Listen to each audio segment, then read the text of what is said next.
A paz do Senhor, igreja. Glória a Deus. Por favor, abra sua Bíblia no livro de Isaías, capítulo 55. Isaías 55, iremos ler a partir do versículo de número 6 até o verso 11. Uma palavra onde o profeta conclama o povo a buscar a face de Deus e a entender que os planos de Deus eles são maiores, são melhores, são mais profundos para a nossa vida. Todos encontraram? Diz assim, Isaías 55, 6: Buscai ao Senhor enquanto se pode achar, invocai-o enquanto está perto. Deixe o ímpio o seu caminho e o homem maligno os seus pensamentos, e se converta ao Senhor, que se compadecerá dele. Torne para o nosso Deus, porque grandioso é em perdoar. Porque os meus pensamentos não são os vossos pensamentos, nem os vossos caminhos os meus caminhos, diz o Senhor. Porque assim como os céus são mais altos do que a terra, assim são os meus caminhos mais altos do que os vossos caminhos, e os meus pensamentos mais altos do que os vossos pensamentos. Porque assim como descem a chuva e a neve dos céus, e para lá não tornam, mas regam a terra, e a fazem produzir e brotar, e dar semente ao semeador, e pão ao que come. Assim será a palavra que sair da minha boca, ela não voltará para mim vazia. Antes fará o que me apraz, e prosperará naquilo para que a enviei. Amém? A igreja pode se assentar. Antes que me esqueça, já agradeço de antemão ao convite que foi feito para trazer a mensagem. Fico feliz de ver meus dois pastores, tanto o Lindomar quanto o Oswaldo, que sempre quando eu via um estava e o outro não estava. Hoje está os dois. Então a responsabilidade é maior ainda, né? Tem que pregar a palavra, porque nós estamos sendo devidamente avaliados. Meus irmãos, Deus é maravilhoso. Desde o primeiro louvor que foi entoado nessa noite, nós estamos sentindo a presença de Deus e vemos como que no culto as coisas se encaixam, cada louvor, ele vai montando-se como um quebra-cabeça, e a gente vê que o Espírito Santo de Deus ele vai conduzindo o culto e vai falando conosco de uma forma sincronizada, né? Não é nada aleatório. Desde o primeiro louvor, que a equipe falou, né? Ainda que a figueira, ainda que tudo falte, todavia eu me alegrarei. Depois foi louvado que a gente está, como se diz, prostrado diante de Deus, ao ponto de renunciar a tudo. Ainda que o mar venha se submergir, ainda que todas as coisas venham sair do controle, Deus continua na direção de tudo. Deus continua sendo o nosso alicerce, a nossa direção. Deus continua dando o nosso norte. Deus continua nos dando o direcionamento. E não existe coisa melhor na vida de um cristão do que ter o direcionamento. Porque no mundo que nós vivemos, nós estamos diariamente assistindo situações em que as pessoas estão perdendo as estribeiras, né? Como diz o povo lá do norte, as pessoas estão perdendo o chão, literalmente, estão ficando perdidas, desesperadas.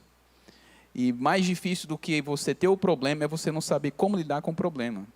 Porque quando você está com o problema, mas você está conseguindo gerenciar e administrar o problema, é menos complicado. O difícil é quando você está no meio da luta, está no meio do vento, está no meio da prova, e você vê que você não está conseguindo saber para que lado você vai e como que você vai agir dali para frente.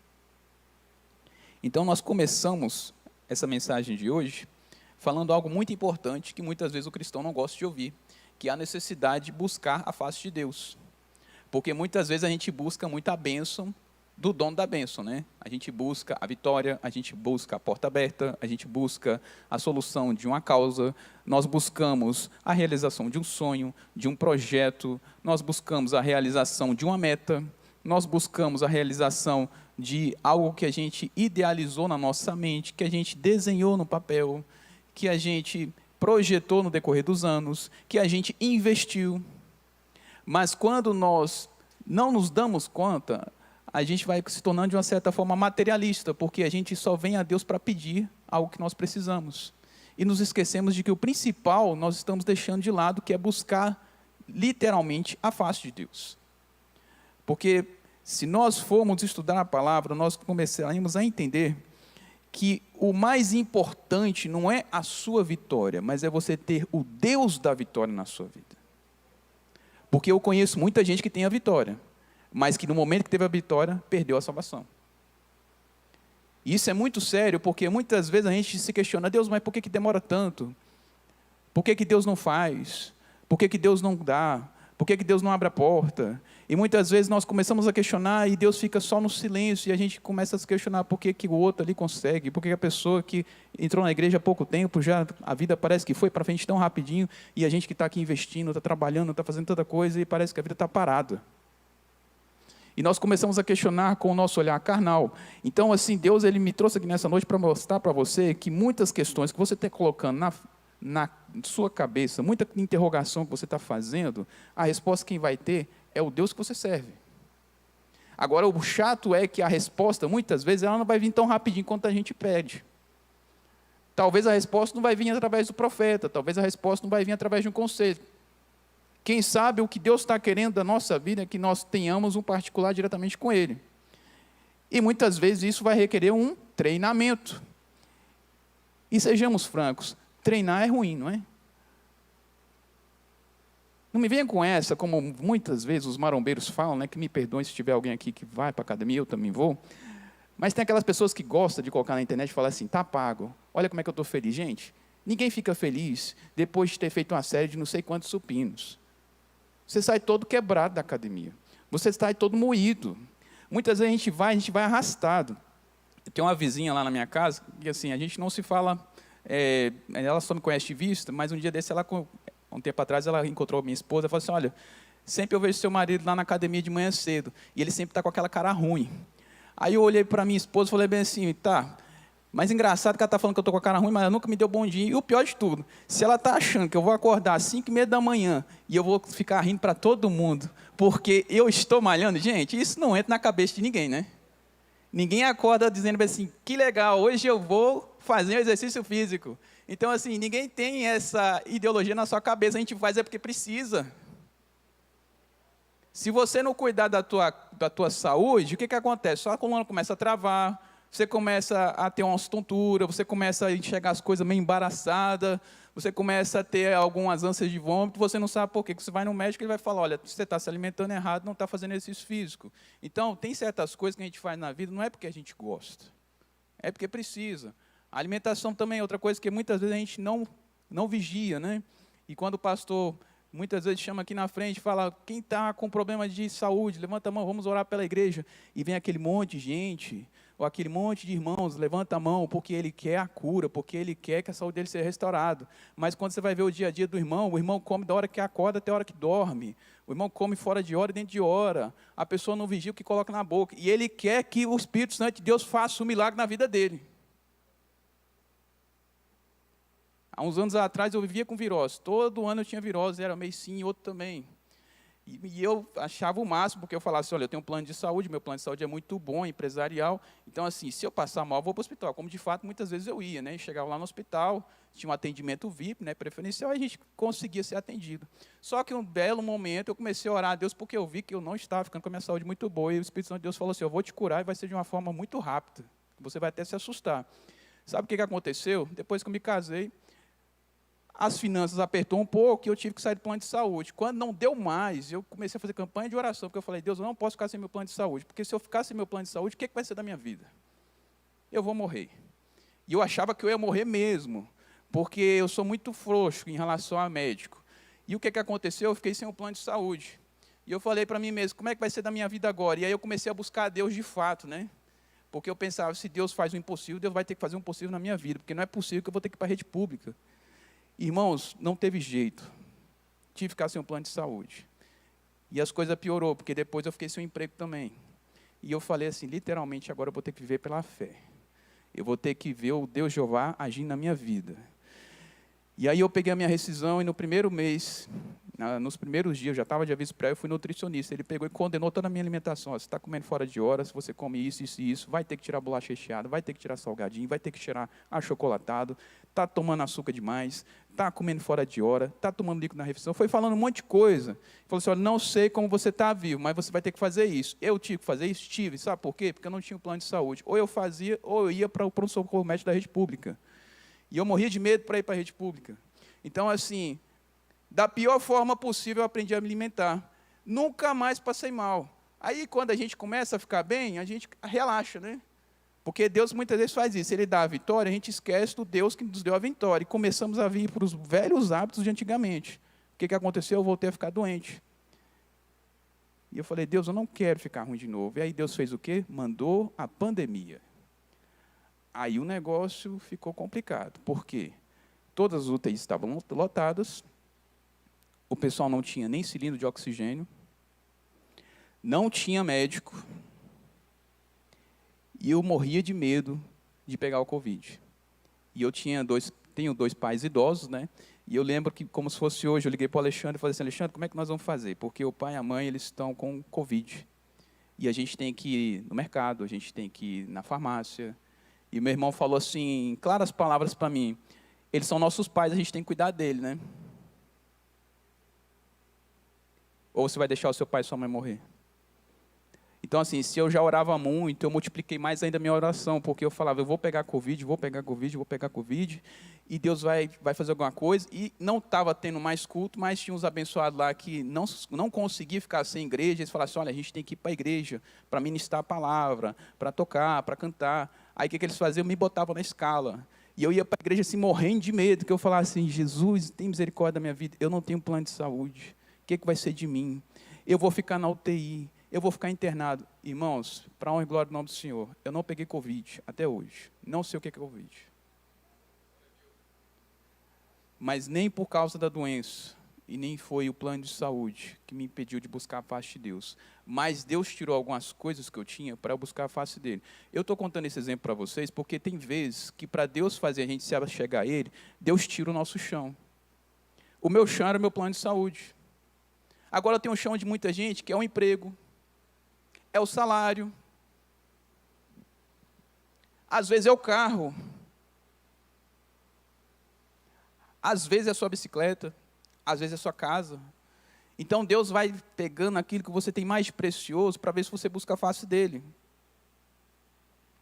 E muitas vezes a gente pergunta a Deus por que nós passamos por algumas situações e nós achamos que estamos sendo prejudicados, injustiçados, perseguidos, caluniados, e aquilo não é justo. E aí nós começamos a perguntar a Deus por quê que as coisas não estão acontecendo, porque eu estou orando, estou buscando a face de Deus, estou buscando o reino dele, e ainda assim, irmão Tiago, talvez esse versículo 6 não se aplique à minha vida, porque eu sempre estou buscando a Deus, eu sempre estou na igreja, sempre estou invocando a parte dele. Só que se você parar para pensar, algumas coisas que aconteceram hoje aqui, dão resposta a todos esses questionamentos. Por exemplo, foi louvado que se Deus fizer, ele é Deus. E se ele não fizer? Continua sendo Deus? Eu tinha uns amigos lá na minha outra igreja, de uns 10 anos atrás, que eu não vou falar qual é a igreja, que eles louvavam muito essa música. Eu tinha raiva dessa música, sabe por quê? Porque eu conhecia a vida dos caras. E engraçado que eles só louvavam essa música quando Deus a abençoava. Quando as coisas aconteciam, vinha para frente, eu vinha aqui louvar a Deus, porque se Deus fizer, ele é Deus, se ele não fizer, é Deus. Mas quando Deus não abria as portas, não respondia a oração, eles sumiam da igreja. Então, parecia assim que o evangelho, ele era assim, bem oportunista. Então, assim, quando está tudo bem, eu vou para a igreja. Quando não está, eu sumo da igreja. Quando está tudo bem, eu vou lá na frente louvar o testemunho. Quando não está, eu simplesmente assisto de casa. Quando está bem, eu estou sorridente. Quando não está, se der eu vou, se der eu não vou. Então, parecia assim que só louvava a Deus quando a barriguinha estava cheia, quando a conta bancária estava poupuda, quando as contas estavam pagas em dia, quando o relacionamento estava 10, quando estava tudo dando certo no trabalho, quando as notas da escola estavam bom, quando na faculdade estava indo para frente. O problema é quando tudo dava errado. E eu ficava olhando aquilo e eu falava no auge da minha santidade, mas assim, graças a Deus, né, que eu não tenho esse comportamento, isso nunca vai acontecer comigo. E tinha umas matérias na faculdade que a gente estudava e não aprendia, porque parecia coisa de outro mundo, né? Eu não vou falar quais são as matérias, que às vezes pode ter alguém da minha área aqui. Mas tinha umas matérias que eu falava assim, não, essa daqui ela veio lá das profundezas do abismo, porque eu não sei como que uma pessoa consegue aprender isso. E aí eu lembro que uma dessas matérias a gente estudava muito, e a chance de reprovação era alta. E quando ia chegando na época da prova, eu, de uma forma bem maliciosa, né, para não dizer outra forma, que era, eu vou falar a verdade, porque era isso mesmo, eu pensava bem assim, ó, quanto mais eu fazer na obra de Deus, mais Deus vai me garantir lá na faculdade. Só que teve uma vez que isso não deu certo. Teve um congresso, a gente tocou na igreja 4 dias seguidos, a gente cantou, fez um monte de coisa. No outro dia cedo tinha uma prova, era a prova das provas. Eu fiquei de madrugada estudando, cheguei lá, fiz a prova. O que aconteceu? Tirei nota 4, reprovei. E engraçado que quando as coisas dão errado, todo mundo fica sabendo, né? O meu chefe ficou sabendo, o chefe do chefe ficou sabendo, o juiz da vara ficou sabendo, o diretor ficou sabendo, e ninguém entendeu por que o irmão lá da igreja, que sempre está na igreja, que sempre está orando, reprovou naquela matéria. E eu lamentei aquilo e falei assim, não é justo, mas infelizmente não tem mais volta, vou ter que pagar a disciplina de novo.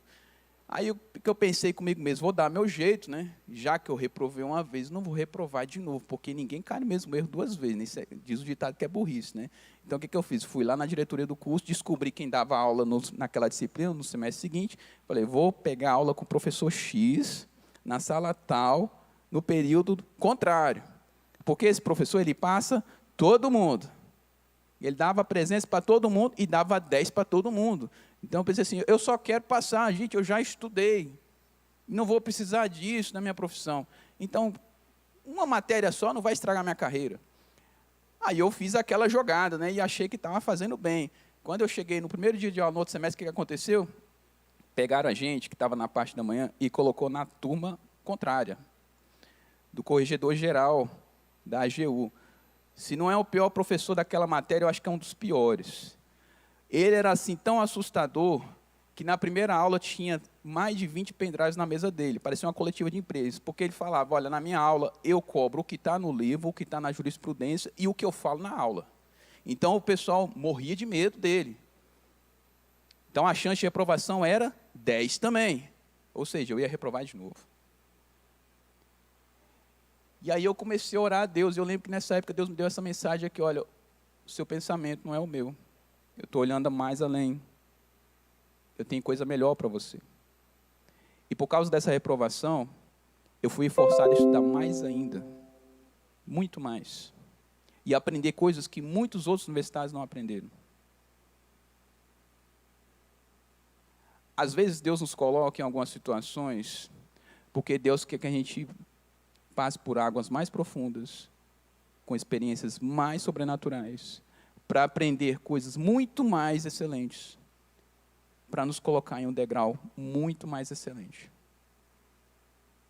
O problema é que o processo é muito dolorido. E se a gente perguntar quem quer passar pelo processo, muitos não querem. É muito mais fácil você ir logo para o resultado, botar a medalhinha no peito e dizer que conseguiu a vitória, do que você passar pelo processo. Eu não sei se você já assistiu teste físico, TAF, nesses concursos públicos, mas isso acontece demais. Às vezes você vê as pessoas muito fortes, com os braços fortes, reprovando na segunda ou na terceira barra. Por quê? Porque é só a imagem. Está acostumado a tomar pote shake todo dia, mas não malha. Não tem resistência. E não aguenta. E quando você traz para o reino espiritual, é do mesmo jeito. Tem gente que só é animado quando tem um congresso. Tem gente que só vem para a igreja quando vê um pregador famoso. Tem pessoas que só buscam a face de Deus quando está buscando uma vitória. E Deus, na sua onisciência, já sabendo as intenções do nosso coração, o que Ele faz? Ele nos prova naquilo que nós mais queremos. E não nos dá aquilo que nós estamos buscando. Para ver se a gente acorda para a vida e entende que aquilo que vai nos garantir a vitória é buscar a face dEle. Porque quando você busca a face de Deus, Deus vai te fazer entender o que de fato é importante para você. Naquela época, eu pensei que eu estava sendo punido. Todos ao meu redor pensaram que eu estava sendo punido. Aquela reprovação me fez pegar ritmo de estudo, me fez pegar gosto pela leitura, me fez pegar disciplina. Mas foi pelo pior processo, né? Às vezes Deus nos faz algumas coisas que a gente acha que é um verdadeiro castigo. Às vezes a gente pensa bem assim, mas eu não mereço estar passando por isso. E não é um privilégio seu. Na Bíblia nós temos vários exemplos de pessoas que falaram isso. O próprio personagem Jó disse isso, né? Por que eu estou passando por isso, Deus? Se eu me desviava do mal, se eu ajudava ao órfão, à viúva, se eu fazia o bem para o meu próximo, por que eu estou passando por isso? E ele não sabia que no reino espiritual estavam acontecendo coisas muito maiores. Ele não sabia que o nome dele tinha sido questionado diante do inimigo. Às vezes Deus nos coloca em alguns cenários e nós pensamos que nós estamos sendo literalmente punidos e, com perdão da palavra, sacaneados, porque a gente não precisa estar passando por aquele tipo de situação. Mas talvez Deus está usando a sua vida para ser testemunho para quem está ao seu redor. Para as pessoas onde você trabalha, para a família a qual você pertence. E essas respostas você vai ter quando você fizer o que está escrito no versículo 6, que foi o primeiro que nós lemos, que nós devemos buscar a Deus enquanto há tempo. Porque vai chegar um momento que não teremos mais tempo e nem oportunidade de fazer isso. Hoje nós temos tempo de vir para a igreja. Teve uma época que não podia. Teve uma época que você tinha até a idade e o limite de pessoas dentro de um templo. E o que nos espanta é que depois daquilo tudo que aconteceu, ainda hoje tem gente que não acordou. E o tempo está passando. E as coisas estão passando. E a gente não acorda. E Deus quer que nós tenhamos uma mudança de atitude, de percepção de comportamento. Porque se a gente não muda o nosso comportamento, como que Deus vai mudar as bênçãos dele para a nossa vida? Eu falei aquela música do Delim Marçal, e era uma grande verdade. Eu falava assim, eu tenho dificuldade de cantar essa música, Deus, por quê? Porque eu reconheço que quando o Senhor faz, eu te dou glória. Mas quando o Senhor não faz, eu só reclamo.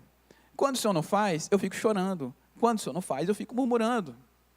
Mas é isso que Deus quer que a gente faça.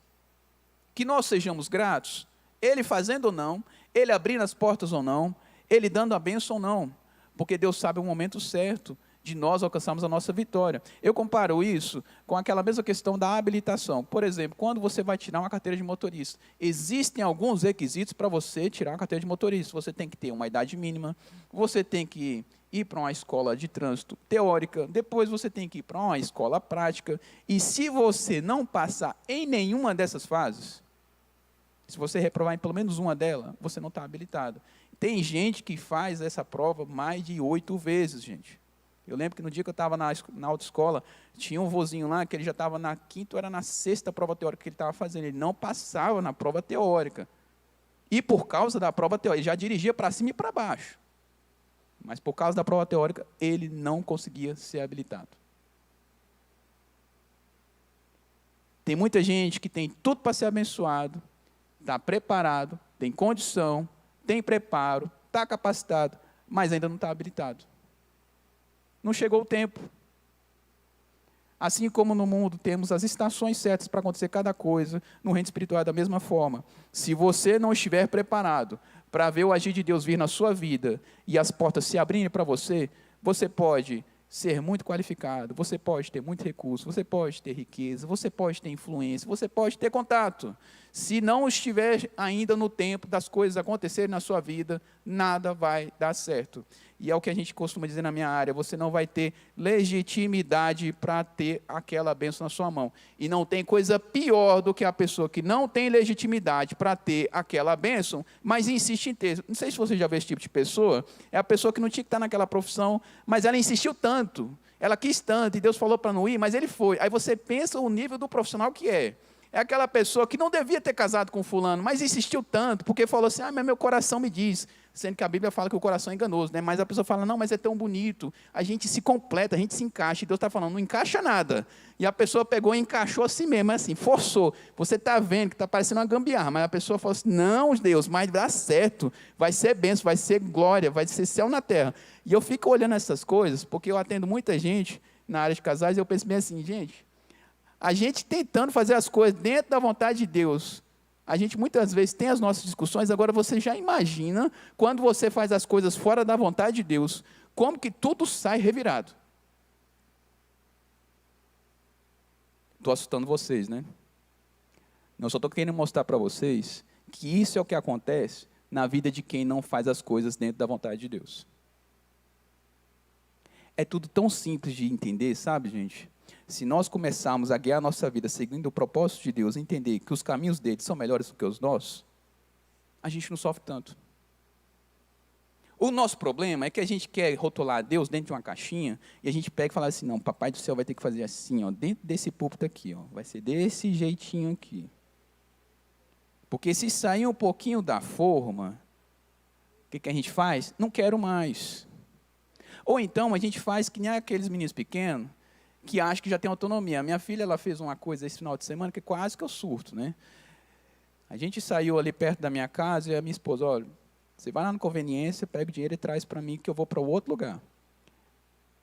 E criança, parece que quando começa a crescer, ele acha que é dono do próprio nariz. Não quer ir no colo, bota no carrinho. Você vai no carrinho? Vou. Quando saiu de casa, quer sair do carrinho. Eu falei, me dá a mão. Não quer te dar a mão.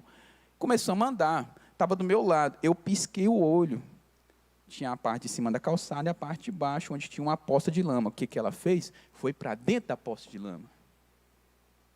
E quando eu olhei para trás, que estava parecendo um porquinho, de tão sujo que estava, eu pensei assim, eu não sei o que eu estou com mais medo.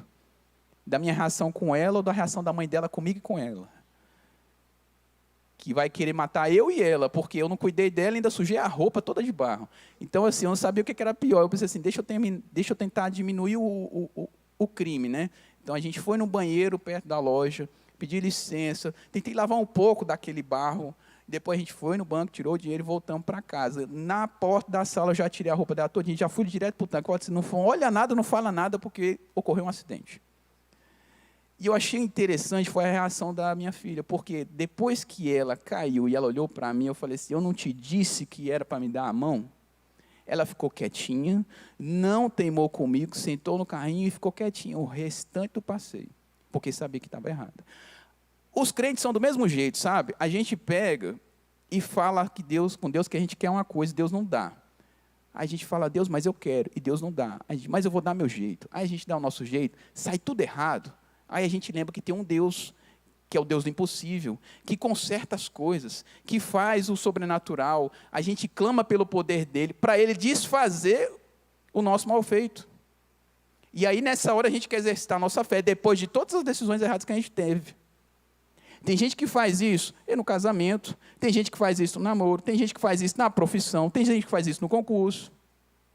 Depois que fez tudo errado, escolheu tudo errado, teve todas as decisões erradas, aí ele lembra que tem um Deus.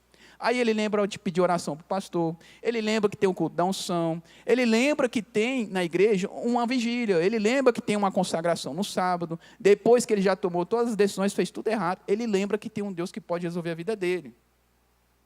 Esses são os piores casos que eu atendo, sabe? A pessoa que fez tudo errado, assinou os documentos tudo errado, aí ele lembra que tem uma pessoa que pode orientar. Ou seja, ele teve a ousadia, a autonomia para assinar tudo que não devia, aí lembra, não devia ter feito isso. Então, muitas vezes a gente se mete em umas encrencas, por quê? Porque a gente acha que sabe tudo. E aí Deus, ele fala na palavra dele, que os caminhos dele são melhores do que os nossos. Porque a gente olha o ontem e o agora. Deus olha lá na frente no final. Eu tinha uns amigos na faculdade que eles iam muito, que eles falavam assim, olha só, você não vai muito longe, né? Porque a gente namora demais, a gente vai para o show, a gente faz isso, a gente faz aquilo, e a gente é muito bonito, você não é, e papapá, e falar aquele monte de coisa. E um dia orando, Espírito Deus falou assim, o tempo, Tiago. O tempo vai dizer quem de fato estava certo ou errado. Porque na minha palavra está escrito que a sabedoria e o entendimento estão com aqueles que andam na retidão. E nada melhor do que o tempo, né? Porque aqueles que são bonitinhos, mas têm os hábitos errados, com o passar do tempo, uns engordam, outros ficam cardíacos, outros morrem.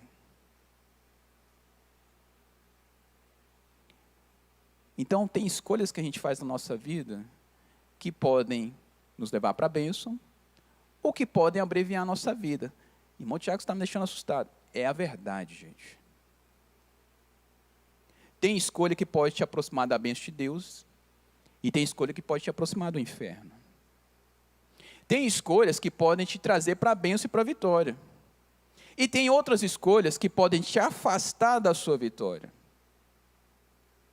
Eu queria que você saísse dessa noite aqui, dessa igreja, refletindo sobre isso. A postura que eu tenho tido diante de Deus, as escolhas que eu tenho feito, podem me aproximar das vitórias que eu estou buscando? Ou será que elas estão me afastando?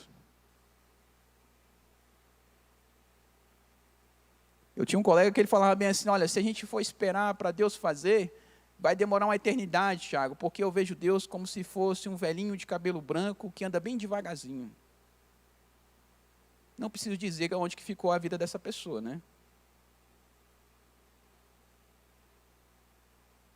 E eu me lembro que eu falei bem assim, engraçado que na palavra me diz é o contrário, né? Na palavra diz que os olhos dele são como fogo, né? Como um latão reluzente. Seus pés, lá no livro de Jó, fala que a fumaça dos pés é mais forte do que um trovão. E eu não sei se você tem medo de trovão, mas tem uns trovões que assustam, né? Tem trovões que deixam a gente meio apreensivo. Me recordo que uma vez eu estava dentro de casa e estava chovendo muito forte, e cada vez o trovão aumentava mais. A minha esposa é de um local que não chovia muito, então assim, ela veio conhecer trovão quando ela veio para Brasília, né, esses trovões mais fortes, né, e ela falava assim, amor, o que vai acontecer com a gente? Como homem da casa, a gente não pode mostrar que está com medo, né? Eu falei, não, Deus está no controle, fica calmo, vai dar tudo certo. E aí eu lembro que uma dessas vezes ela falou bem assim, a minha mãe falava para eu ficar calma, sabe o quê? Que esses trovões são como se fosse festinha lá no céu. Eu falei, festinha? Eu não estou vendo festinha nenhuma, eu estou vendo cada trovoada, cada barulho maior que o outro. Teve um que quase arrancou a telha do vizinho lá. Sem exagero nenhum, gente. Teve um dia que deu uma chuva aqui em Tauatinga, que voou as tampas da caixa d'água, foi uma para o vizinho e a do vizinho foi para a minha casa. E eu me tremendo de medo dentro de mim, e eu falando, não posso ter medo, né? Porque como chefe da família, a gente não pode ter medo, né? Mas eu lembro que quando eu estava orando, o Espírito falava bem assim, você não crê no Deus que você serve, sério? Você não crê no Deus que você prega? O Deus que você cultua? Por que você está com medo? Ou você acha que a proteção e os anjos de Deus não chegam na sua casa? Aonde vai um salvo de Deus? Aonde vai um escolhido, a proteção de Deus vai com ele. Então, com isso, eu não preciso ter medo e me intimidar com as situações que vêm na minha vida. O problema é que quando os problemas vêm na nossa direção, a gente se intimida com os problemas, porque a gente quer ter afinidade, é com o problema. É por isso que é tão sério a pessoa buscar a face de Deus, porque quando você busca a face de Deus, essas coisas deste mundo não te assustam. Mas quando você busca só as coisas do mundo, você se assusta com tudo, porque você vai na onda do mundo. Eu não sei se você já fez o teste. Fica um dia inteiro só lendo esses vídeos de WhatsApp para você ver o que acontece na sua vida. Você acorda assustado, porque só tem notícia ruim. Agora, quando você se enche de Deus, dificilmente essas coisas vão te amedrontar. Por quê? Porque você está cheio do Espírito de Deus. Então, o que falta para nós hoje alcançarmos a nossa vitória, a gente tem que se encher mais de Deus. A gente tem que buscar mais a face de Deus. A gente tem que vir mais para perto de Deus. A gente tem que louvar e viver o que a gente louva, porque vocês louvaram hoje, que se Deus fizer, Ele é Deus. Eu quero saber se depois de tudo que eu preguei aqui, que você louvou, se Deus não o fizer, na próxima quinta-feira você vai estar aqui louvando de novo. Eu quero saber que se o mar vier para cima de você e tentar te engolir, você vai continuar louvando, você vai continuar firme na igreja, você vai continuar cantando e cultuando a Deus. Porque é muito bonito louvar, gente. O problema é você colocar isso em prática na sua vida. louvar, adorar, é uma maravilha. Agora, colocar isso em prática na vida da gente, não é fácil. Não é fácil você viver aquilo que você está falando. Não é fácil você viver esse Deus que nós estamos cultuando. Porque nós sabemos que nós somos limitados. E se nós vivermos apenas pelo que nós vemos e não pela nossa fé, a nossa vida não vai para frente. A vida do cristão, ela é feita por fé e não por vista. É isso que deve guiar a nossa vida. Nós devemos ser guiados pela fé, pela nossa integridade e pela nossa confiança em Deus. Se nós estamos vivos, se nós estamos de pé, é porque a misericórdia de Deus nos alcança. É porque Ele é grande na nossa vida. É porque Ele nos ama. É porque Ele tem o melhor para nós. É porque Ele ainda tem promessa para você. Acredite que se você ainda está de pé, é porque a graça de Deus te alcançou. É porque a salvação veio até você. É porque Deus te ama. É porque Deus quer o melhor para você. Sintonize a sua vida em Deus. Acredite que Deus é contigo. Naquilo que você fizer, naquilo que você se dispor a fazer para Deus, naquilo que você tiver em mente na sua vida, coloque a palavra de Deus e a presença dEle na frente da sua vida. Você vai ver como que as coisas vão agir, como que as portas abrirão diante de você, porque Deus é fiel na nossa vida. Deus faz além do que a gente alcança. Deus faz além do que a gente merece. Não porque nós sejamos dignos, mas porque a misericórdia dele é grande sobre a sua igreja. Meus pastores, era o que eu tinha para entregar para os senhores e para toda a igreja. Muito obrigado e que Deus abençoe os irmãos. Em nome